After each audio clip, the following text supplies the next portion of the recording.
दिदी यत्रो सहरमा मेरो बाबासँग भेट होला त? तिमी चिन्ता नगर मैना, एक दिन अवश्य भेट हुनेछ।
त्यहाँ ऊ चटपटे रहेछ, खाने हो मैना?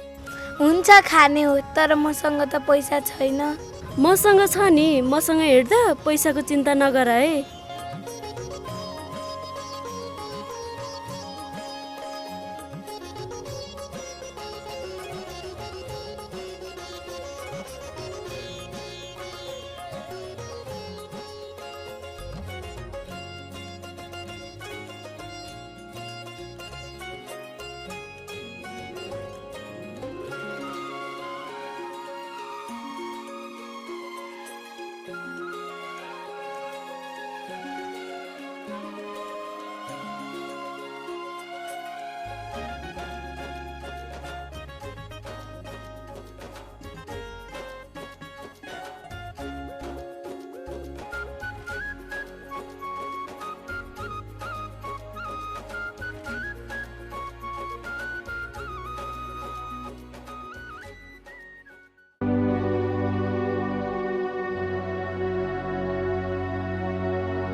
सर नमस्ते। ए नमस्ते दिदी, बस्नु न। अनि हिजोदेखि खोज्दै हुनुहुन्थ्यो अरे, कति काम थियो? खोइ के भन्नु हेड सर, दसैँ आयो, सबैले दसैँ मान्छन्, आफूले पनि त मान्नु पर्यो नि। छोराले पनि विदेशबाट पैसा पठाउन सक्दिन आमा, यताउति गरेर मिलाउनु आए भनेको छ, त्यसैले अलिकति पैसा सापटी दिनुहुन्छ कि भनेर आएँ कि। पैसा त मसँग पनि छैन, हजुरको दुःख देख्न सक्दिनँ, तैपनि म 2000 जति मिलाइदिउँला नि। त्यतिले त खै के गर्नु र, भएदेखि यसो 4-5 हजार चाहिँ मिलाइदिनु भयो हुन्थ्यो कि।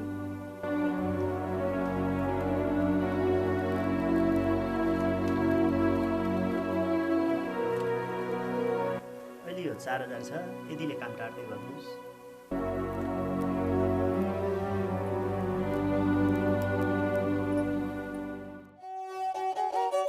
दिदी तपाईले हजुरको कोठामा ताल चाहिँ नलाई आउनुभयो, मान्छेले सामान चोर्लान् नि।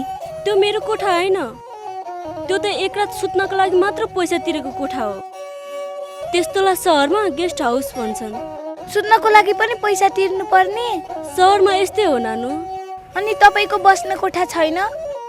6 महिना मेरो पनि घरमा सानी आमा हुनुहुन्छ, तिमीलाई लिएर जाँदा बस्न दिनु भएन भनी। अब हामी कहाँ बस्ने त? तिमी चिन्ता नगर, तिमीलाई कतै काम खोज्दिन पाए म पनि कोठा जान्थे। तर म एक्लै त बस्न सक्दिन दिदी। म छु नि, म भेट्न आइहाल्छु नि, यही नजिकै त हो मेरो कोठा। आमा नमस्ते, के गर्दै हुनुहुन्छ? ए मास्टर बाबु नमस्ते नमस्ते, बस्नु न।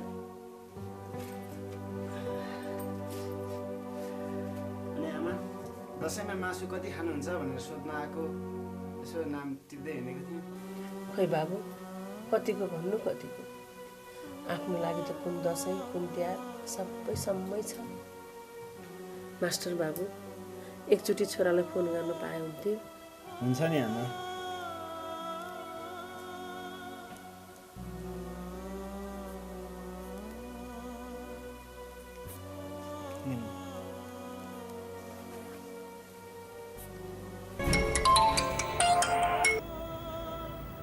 हेलो हेलो बाबु छोरा सन्चै छ? सन्चै छु आमा। अनि दसैँ पनि आयो, कसरी टार्ने विचार गर्नुभएको छ? बाबु त नभएपछि त कुन दसैँ कुन तिहार। सक्छस् भने थोरै पैसा पठाइदे। हुन त तेरो बोली सुन्न पाउनु पनि ठुलो कुरा हो। भए त मलाई पनि आफ्नो आमालाई पैसा पठाउन अनि आफ्नो घर आउन मन नभएको कहाँ हो र आमा। यो चाडबाडको बेलामा विदेशी भूमिमा लाखौँ छोराहरूमध्ये कसलाई होला आफ्नो घरको याद नआउने अनि आफूले कमाएको कमाई परिवारलाई पठाएर खुसी भएको देख्न नचाहने। तर नभएपछि के लाग्छ र? त्यसो नभन् बाबु, मैले पारी हेडसर कहाँबाट 4000 सापटी लिएकी छु, त्यसैले दसैँ टार्छु। बरु त राम्रोसँग बसाई। बस्नु त पऱ्यो नि आमा। निधारमा रातो टिका र जमरा अनि शिरमा आमा बाबाको आशीर्वाद, साथीसँगैको माया, यही झलझली सम्झेर मरुभूमिमा आँसुको बलिन्दारा बगाउनु बाहेक हामी विदेशिएका नेपालीहरूको अरू विकल्प पनि त छैन। जे भए पनि म एक दिन अवश्य घर आउनेछु। तर म नआउन्जेल मेरी बुढी आमाले कसरी व्यवहार चलाउनु होला सधैँ यही पिर लाग्छ। बाबु म मेलापात गरेर भए पनि जिन्दगी चलाउला, सर सापट गरेर भए पनि चाडबाड मनाउला। बाबु तँलाई अहिले नै दसैँको आशीर्वाद छ। नवदुर्गा भगवानले रक्षा गर्नु। बाबु मैले फोन राखेँ है।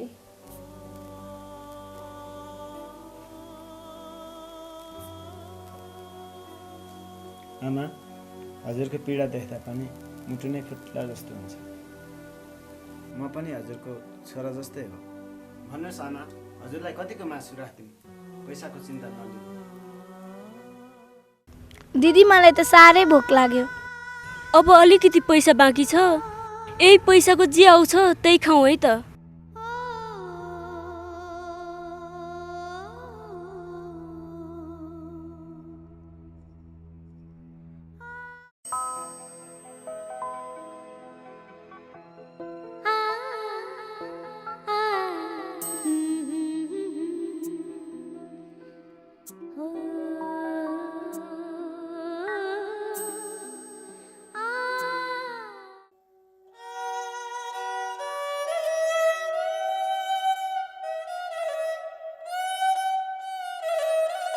मलाई कस्तो पिसाब लाग्यो दिदी, कहाँ जाने होला? हो र, ल पैसा पनि सबै सकियो। खाजा खान भने कि हो त? पिसाब लाग्यो पो भने कि? किन चाहियो पैसा? बरु छिटो भन्नु न, कहाँ जाने? यो गाउँ जस्तो होइन मैना, यहाँ त पिसाब गर्नु पनि पैसा तिर्नुपर्छ। कस्तो ठाउँ के? जे गर्न नि पैसा, जे गर्न नि पैसा। मान्छेलाई कस्तो गाह्रो भइसक्यो। अनि तिमी यहीँ बसिरह है मैना। त्यहाँ पर मैले एउटा दिदा चिनेको थिएँ, म पैसा सापट मागेर आउँछु, नदिनु पो हुन्छ कि? अलि छिट्टै आउनु है।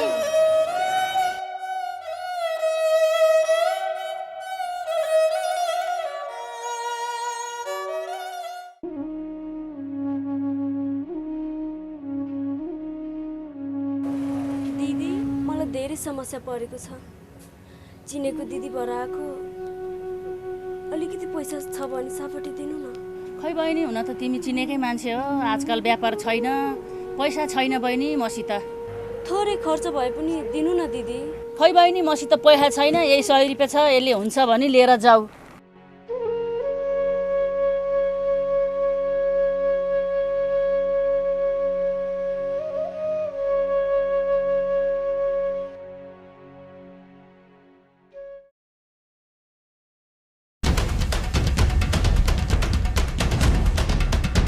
मैना, मैना,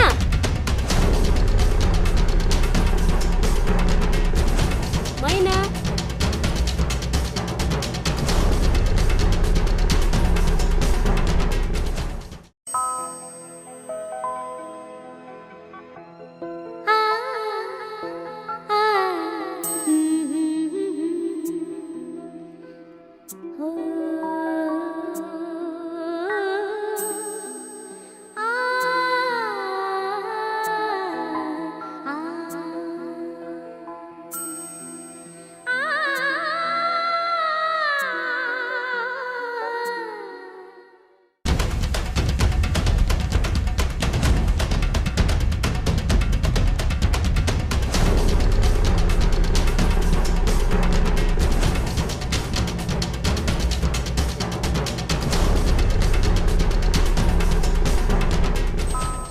मैना तिमी यहाँ किन आए कि? हेर्नु त दिदी, ऊ त्यहाँ कस्तो रमाइलो। यसरी सहरमा रमाइलो हेर्दै हिँड्नुहुन्न, हराइन्छ। नभेटेको भए? सरी दिदी। पिसाब लाग्यो भने कि होइन? रमाइलो लाग्यो, मैले त भुलेछु। ल हिँड जाउँ, झोला पनि उतै छ। हुन्छ, हस्।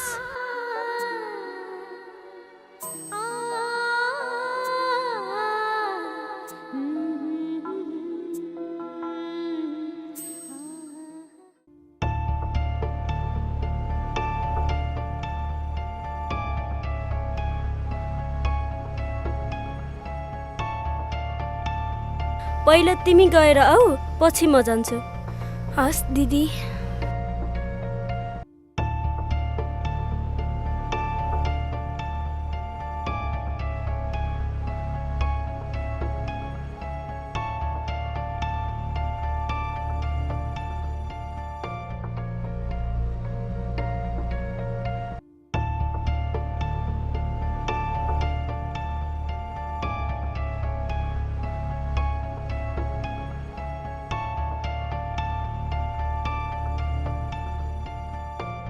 तिमी झोला लिएर यहीँ बस ल। हस् दिदी।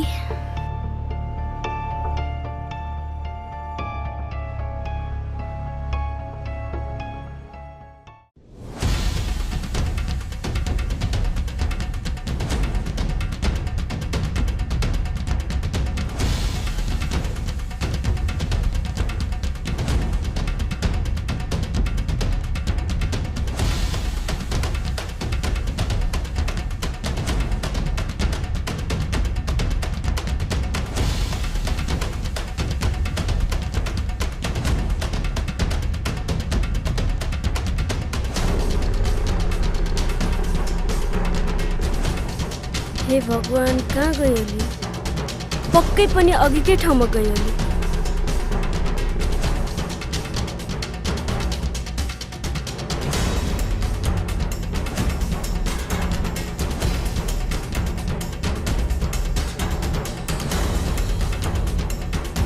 दिदी, अघि टोइलेट जानुभएको दिदी कता जानुभयो?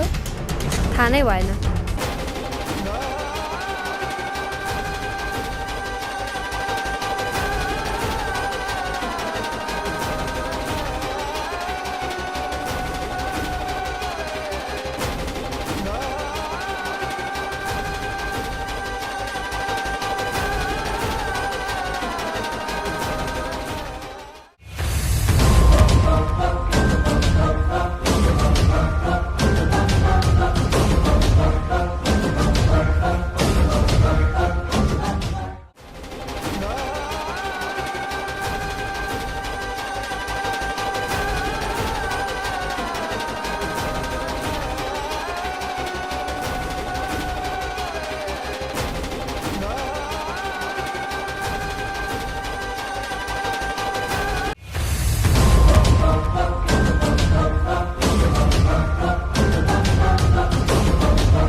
आफूलाई कमजोर नबन्नुहोस् भाउजू। दाईको हातबाट टिका लगाउँ भनेर आएको। अब दाई त हुनुहुन्न, अब हजुरले नै टिका लगाइदिनुहोस् भाउजू, नरुनुहोस्। नगर के गर्नु सर, यो मन मान्दैन। किन यसरी मन दुखाएको मेरो नातिनीले? आज महादशैँको दिन खुसीको साथ मनाउनु पर्छ भाउजू। महिनालाई पनि नौ दुर्गा भवानीले रक्षा गर्नुहुन्छ, केही हुँदैन। यो महादशैँ होइन सर, मेरो लागि महादशा भनेर आयो।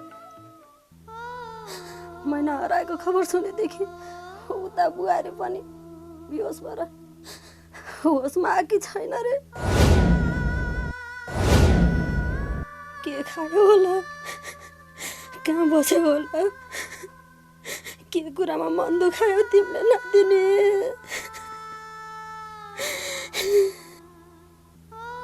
घरै छोड्नुभन्दा अगाडि एक वचन भनेकी भए हुन्थ्यो नि। हे दैव, म के गरौँ? हजुरहरूकै केही गल्ती भएर पो हो कि? गल्ती मेरै हो सर, मैले माने। म जस्तो सुकै सजाय भोग्न पनि तयार छु। मेरो नातिलाई एकचोटि खोजेर ल्याइदिनु न सर। अब यसरी हुँदैन भाउजू, मेरो पनि घर सहरमै हो। बरु हामी सबै मिलेर खोजौँला, अवश्य भेटिन्छ महिनालाई। आफूलाई सम्हाल्नुहोस् भाउजू। म सम्हालिन सक्ने अवस्थामा छैन सर। यदि मेरो नातिनीलाई केही भयो भने म त ज्यानै फालिदिन्छु।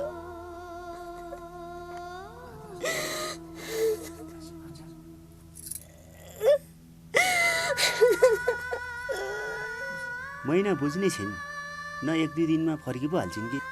आँखामा हाले पनि नबिजाउने मेरो नातिनी खुन्दै पकड नजर लाग्यो होला। आज कहाँ गयो भने घरै अँध्यारो बारेर।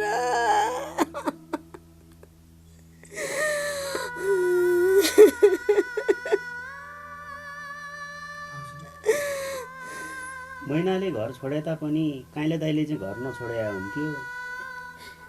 जे हुनु भइहाल्यो भाउजू, हाम्रो पनि निधार खाली नै छ। हामीलाई टिका लगाएर आशीर्वाद दिनुहोस् भाउजू।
नानु तिम्रो नाम के हो? तिम्रो घर कहाँ हो नानी? तिमी कसरी यस्तो अवस्थामा? नानु तिमीलाई साह्रै भोक लागेको छ हो? जाउँ हिँड खाजा खानलाई। बोल न नानी, के भयो तिमीलाई?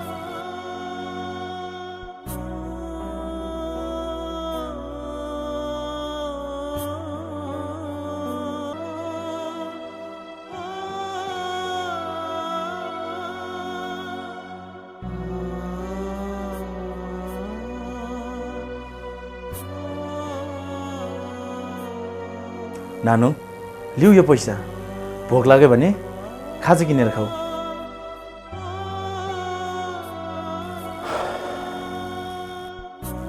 तिमीलाई कहीँ कतै अप्ठ्यारो पर्यो भने यो अङ्कललाई सम्झिनु। अहिलेलाई म जान्छु नानी।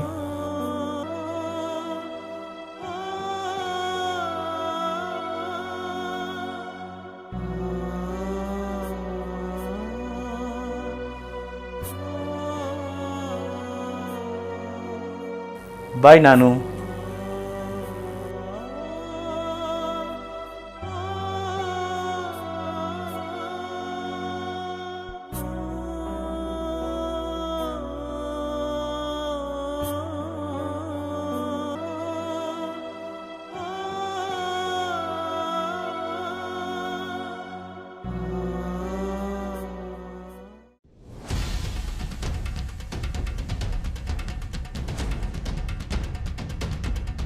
तपाईँ हाम्रो गाउँको जङ्गी अङ्कल होइन? म गाउँबाट आएँ कि साह्रै भोक लाग्यो, खाजा खाऊ न। चिनेर जान्नु मान्छेलाई अङ्कल भनेको छ होइन, खानाकै लागि अनेक बहाना गर्न थाले त। ओ अङ्कल साउजी, यो संसारमा एउटै अनुहार भएको 7 जना हुन्छ भन्थे, आज चाहिँ विश्वास लाग्यो है मलाई।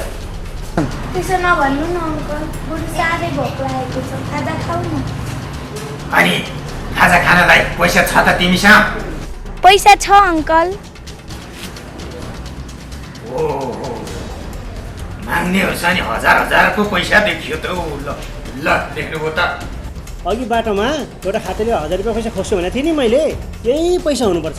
अनि अर्का पैसा चोरेर ल्याउने गजब छ बा। मैले कसैको पैसा चोरेकी होइन अङ्कल, अनि लिएकी पनि होइन। मलाई हिजो अङ्कलले खाजा खानु है भनेर दिनुभएको थियो। यो मेरो आफ्नै पैसा हो। कुन अङ्कलले दिनुभएको त? खोइ मैले चिनेको त छैन, बाटोमा भेटेको अङ्कल हो। खै साउजी, मेरो पैसा दिनुहोस्, यस्तो खाजा कुरा सुन्यो। अङ्कल यो मेरो पैसा हो, मलाई हिजो अङ्कलले दिनुभएको थियो। यो मेरो पैसा हो। अझै बढी कुरा के हो पारा? मेरो पैसा? यो मेरो पैसा हो। कहाँबाट आयो पैसा? मेरो पैसा दिनु, बाटोमा